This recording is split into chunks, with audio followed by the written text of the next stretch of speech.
ये सब बेचना पड़ेगा एनआईएस डीलर अभ्यर्थी को जो पहले एक शिक्षक के रूप में काम किया किए थे, उन लोगों को ये सारा काम करना पड़ेगा। तो क्या आपके देश में ग्रेजुएशन करके डीएलएड की डिग्री लेकर के अगर इस तरीके के ठेला लगा करके कोई गन्ना का रस बेचे, कोई छोला पुचका बेचे, कोई पाव भाजी बेचे, सही लगेगा क्या?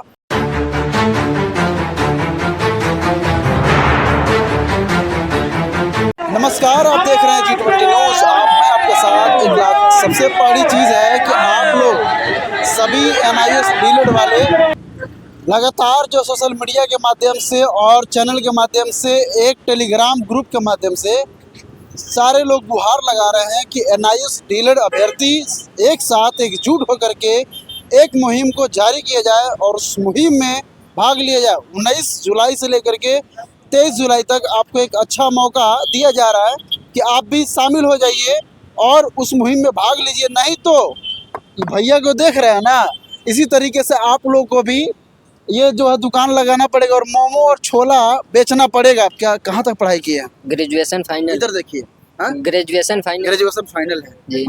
तो आप कब से दुकान लगा रहे हैं? 2021 से। 2021 से दुकान लगा रहे हैं जी। ये दुकान से पहले आपने भी जनरल कंपटीशन की तैयारी किया होगा। सपना होगा कि हम भी पुलिस बनते, अधिकारी बनते, मास्टर बन जाते, सरकारी नौकरी लग जाता। सपना था कि नहीं था? जी था। हम तो जनरल कंपटीशन के भी तैयारी किए, जनरल कंपटीशन के भी तैयारी किए, ITI भी किए। हाँ। कुछ हुआ नहीं तो ठेला लाइन में उतर गए। ठेला लाइन में उतर गए जी।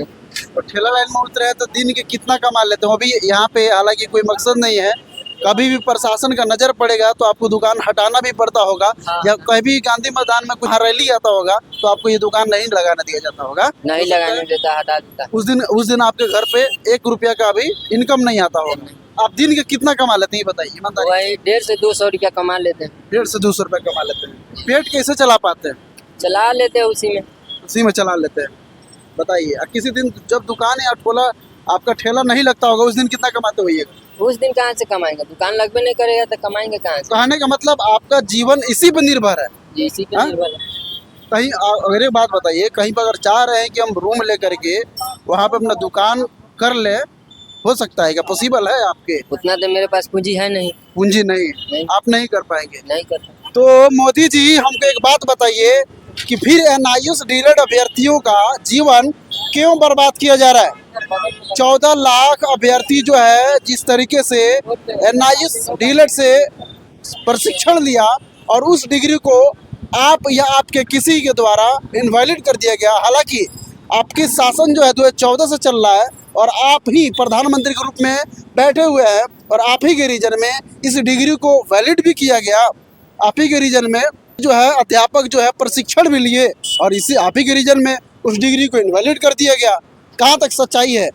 फिर वहीं से भेल पूड़ी और पाव पूड़ी और बटाटा छोला ये सब बेचना पड़ेगा एनआईएस डीलर अभ्यर्थी को जो पहले एक शिक्षक के रूप में काम किया किए थे, उन लोगों को ये सारा काम करना पड़ेगा। तो क्या आपके देश में ग्रेजुएशन करके डीएलएड की डिग्री लेकर के अगर इस तरीके के ठेला लगा करके कोई गन्ना का रस बेचे, कोई छोला पुचका बेचे, कोई पाव भाजी बेचे, सही लगेगा क्या?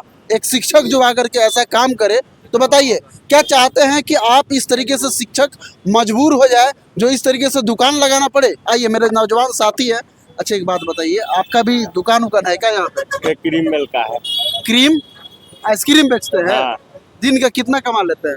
200, 300, 400। 200, 300, 400 पेट चला लेते हैं इतना बड़ा। अपने पत्नी को लेके जाइएगा सिटी सेंटर मॉल में तो पता चलेगा कि 10,000 रुपये ऐसे ही खर्चा हो गया। तो में हम जाएंगे कल, जब उतना पैसे न रहेगा। पैसे न रहेगा। मैंने आपके भी पत्नी का सोच होगा कि हम अपने पति के साथ कहीं टूर पे घूमे, कहीं जाए, नहीं उनका शौक होगा। उतना आपका नहीं ऐसा जाएंगे। उतना रहेगा उतना रहेगा ही नहीं। ये बताइए कि अगर कोई नया काम करना चाह रहे हैं तो क्या 10-12 हज़ार में हो जाएगा? 10-12 हज़ार में भी क्या होता है? हाँ। कुछ नहीं होता। आप ये फुटपाथ पे लगा रहे हैं, किसी दिन ऐसा भी होता होगा कि प्रशासन आकर के धक्का मार के हटा देता होगा? हमेशा भगाता है, एक दिन का थोड़ी है, हमेशा भगा देता है। हमेशा भगा देता है। पढ़ाई किए हैं आप? नहीं, पढ़ाई नहीं किए हैं, आपके लिए सही है। लेकिन जो नौजवान साथी पढ़ करके और उनके डिग्री को इनवैलिड कर दिया जाए, आपने मैट्रिक हासिल किया, पता चला कि मैट्रिक की डिग्री उसको मान्यता रद्द कर दिया। मेरा क्या करें? 99% लोग मेरा भाई उस सारा पढ़ा हुआ है। अब सब अभी 8,000 9,000 10,000 में काम करता है। कामे नहीं है। हमें नहीं है, सबसे बड़ी बात रोजगार नहीं। रोजगार नहीं। तो कहीं ना कहीं कहने का मतलब यह है, कहीं ना कहीं कहने का तात्पर्य यह है कि सरकार जो है युवाओं को, जो पढ़े लिखे युवाओं को बेरोजगार बनाना चाहती है। अगर युवाओं को रोजगार देने की कोशिश करती तो देश में जिस तरीके से NIOS डीएलएड अभ्यर्थी 14 लाख अभ्यर्थी डीएलएड की डिग्री प्राप्त किया है, उन लोगों को नौकरी दे करके देश का भविष्य और अंधकार होने से बचा लेते हैं। लेकिन दुख की बात है कि हमारे देश में ऐसे ऐसे नेता बन जाते हैं जिनको ना ही पता होता है कि भैया बच्चों के भविष्य कितना अनमोल होता है। इस वीडियो को देखने के बाद आप क्या सोचते हैं कमेंट कीजिए। लेकिन एक और बात कि आप NIOS डीएलएड अगर अभ्यर्थी हैं तो आपका एक मुहिम जंतर मंतर दिल्ली पर चलने जा रहा है। 19 जुलाई से लेकर के 23 जुलाई तक आप उसका हिस्सा बनिए, शामिल होइए और आपका डिग्री का वैलिड कराने का एक सही मौका है। और बिहार ही नहीं, कई अन्य राज्य से सभी शिक्षक मिल करके इसको एक मुहिम के साथ जुड़े हुए हैं कि इस डिग्री को फिर से वैलिड करार किया जाए। आपको भी इस मुहिम में शामिल होना पड़ेगा। बाकी आप अगर इस वीडियो को देख रहे हैं तो justice for NIOS comment box में ज़रूर लिखिएगा। जय हिंद।